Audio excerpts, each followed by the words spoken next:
Hello and welcome to Fresh Face One Shots. My name is Joey, And I'm Jacob. and today we are back with the Uncanny X-Men by Gail Simone. This is issue number 14. This is it feels like we did have a decent break between last issue and this one. This is the second part of Dark Artery, and I'll say ahead of time, just forgive any mistakes made in continuity because there's been a fair break between the last issue and this one. I think I felt myself forgetting a few things as we went along. Didn't make it any less great. But yeah, I definitely had to remind myself, especially on the Henrietta front. Had to remind myself Wow, the Henrietta front there. Is okay. So can Gail not be writing one of the best books? She's got to save some of the talent for other lesser writers. That's true. Hey! Don't say lesser writers. Just say not Gail Simone's. It means the same thing. Not Gail Simone's. Yeah, because... Oh god, it's fascinating, because in between issues, a movie called Sinners came out. That is true. And that is very true. Some interesting parallels. I'm glad I wasn't the only one picking up on that exact vibe. Okay. Gail, are you friends with Ryan Coogler, and did you get a sneak peek of Sinners? I just want to know. Certainly possible. Because we've got the horror, we've got the particular historical setting. I think it's great. It's fucking awesome. I do like her opening flashback, catching back up with Henrietta, and we meet another character here. I don't think we learn his name at all. George. We meet George, who's here to help Henrietta move along, let's say, get out of her situation, as it were. She's of course being followed by these two white guys. And that is sort of where the opening. Who are did we establish them as Pinkertons? I think they're probably Pinkertons. No, probably. I think it's safe to assume. Yeah. We need to talk about the Outliers, though, and yeah, great issue for them. Fantastic issue for them. We have Deathstream clearly being sort of the star of this issue. And Man-Thing, love Man-Thing. What did you think of Man-Thing? This is your first proper Man-Thing issue. First proper Man-Thing. It's very different from Swamp Thing. Because here's the thing. Design-wise, they're a bit similar. And they were introduced... A very similar man. thing. And they kind of were introduced right around the same time. Yeah. Deathstream treats Man-Thing like a dog, like a guard dog, and okay. He's a good guard dog. He's a good dog. And okay, we should probably say there are two parallel plots going on. The plot with the Outliers and the plot with everyone else. With our team proper.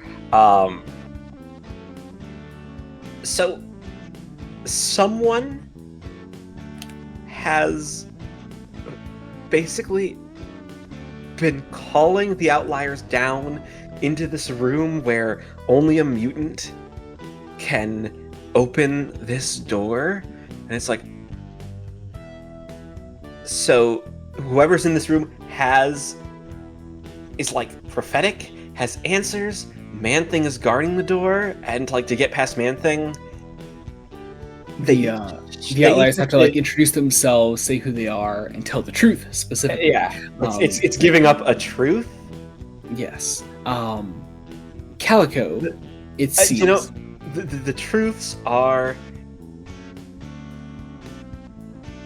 It's all to do with their mutations, and they're really, really interesting. Because Calico has a special bond with her horse Ember. I can give us powers, whatever I can imagine. He's my friend, and that's a lie. Yes, because we learn that Ember is, in fact, not her actual horse, Ember. Ember died in a fire. Yeah. And whoever this horse is... We've had that foreshadowed in a lot of previous appearances of Ember. Yeah, I'm only really... obviously, I'm really putting the dots together now. But man, it's great. I fucking love that panel, showing the horse, in the burning building, and looking weirdly calm as it's fire? Yeah. This- So we. And we get this creepy ass line where like Calico's like, I don't know what that thing outside is. I don't know what it is, and it's so eerie. I really love that. It's possibly not even a horse. Like, yes. you God, know, I cannot wait for whatever the hell this is.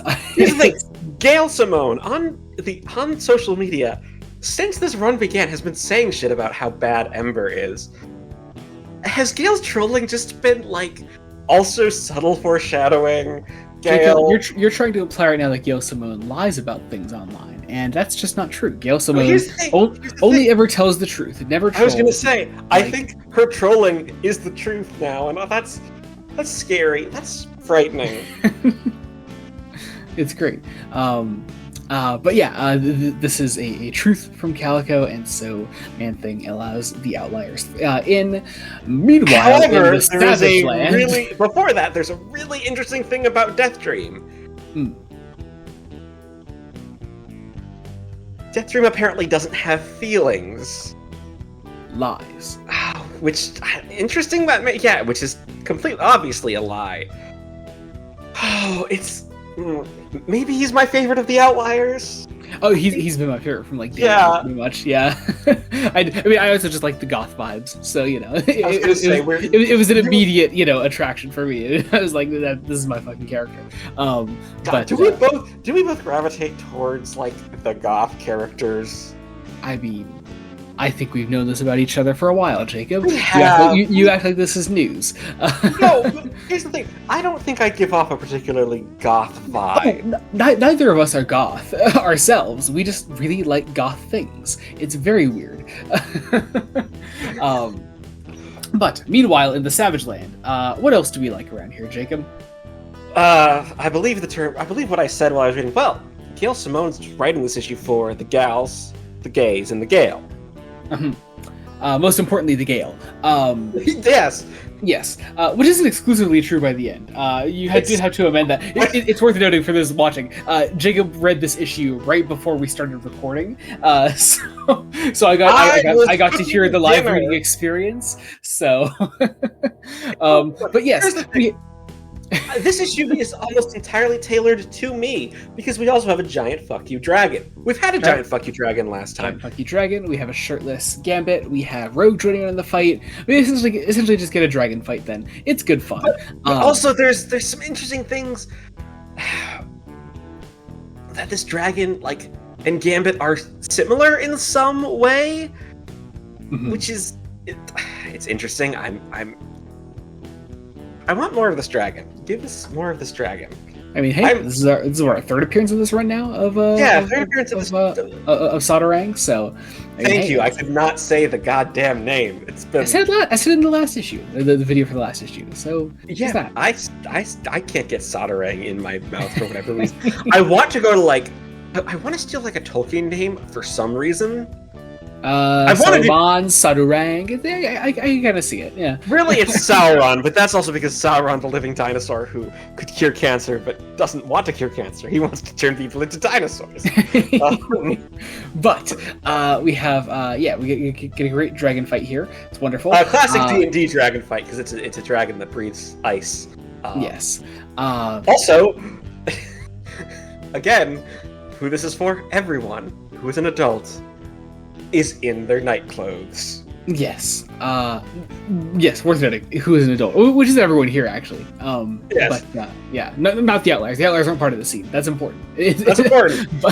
but I do like this little moment between Sodarang and Jubilee, where he stiffs her and goes why do you weep, child? Jubilee goes, you remind me of someone. And Sodarang goes, yes, he misses you. Go see him. I don't know what that is referring to. Fascinating moment. This could very well be a part of X-Men history. It could just be something that, I'm just not aware because I'm not up on a lot of things. Or it possibly is. Also, he says that Gambit's going to eat both of you, what? Is Gambit going to turn into a dragon by the end of this? Is he going to turn into a dragon? If anyone's going to do it, it's going to be Gail Simone. So, I would hope so. Let me have your secret, Gale. We will get them eventually, Jacob. We will get them eventually. But we then get another flashback to Henrietta, which essentially after George. A lot of it's taking a look at the poverty of the South in the Jim Crow era and how it was really bad and how the South never really recovered post Civil War. It still hasn't recovered because of the racism. Mm-hmm. Speaking of the racism, George is killed, and Henrietta. We finally get to see Henrietta's mutant powers, which seems to be some sort of lasery, red glowy eye, Earth elemental type thing? Earth elemental thing. Yeah, totally. Which I'm super down for. Yeah, love to see the racists go down like this. Very cool design, which further goes into the end of our issue then, where the outliers in traversing through this cave come across, I'm assuming, the same Henrietta. Yeah, this is calling herself the Guardian of the Penumbra. Yeah, but you may call her Lady Henrietta. And goddammit, Gail Simone made a goth mommy, and I'm here for it. I'm not complaining. It looks fantastic. Also, again, this is something that's going to have connections to Death Dream. Literally given the title Botaru of Dreams. I'm like, okay, what are we? Yeah. Oh man, I'm excited. Oh, and this, mind you, this all has something to do with the Endling. Remember, we're still doing the Endling plot. At when it, continues and we get things moving. Yeah. But man, oh god, I honestly, I know we're only halfway through, but I think this is probably my favorite arc from this run so far. I'm really, really loving this one. This is so good. Hey, and guess what? We have another issue coming this month, right in the last week. Fantastic. You'll love to see it. But yeah, that was the new slate issue of the Uncanny X-Men. Thank you all so much for watching. Be sure to check out other Fresh Face one-shots we do. We cover Superman by Joshua Williamson, Wonder Woman by Tom King, Batman The Long Halloween, The Last Halloween, The End of the Long Halloween Saga. Obviously, we covered the Uncanny X-Men by Gail Simone. We also do the main podcast, Fresh Face Comics, where we just recently put in an episode on Iron Man Extremis, and we're doing an episode on Iron Man Execute Program coming up soon. And afterwards, we're covering the Marvel Comics event Civil War, all kinds of fun stuff coming up on there. And also we're coming up on episode 100 soon, which is so damn exciting. Cannot wait for that. Also, our socials, our link trees and everything will be in the description below. You can follow us if you want to follow us. Be sure to subscribe to the channel, Blood Donut Studios. Any of your support means the world to us. Until next time, this has been Joey Morgan. And Jacob Licklider. Goodbye. Goodbye.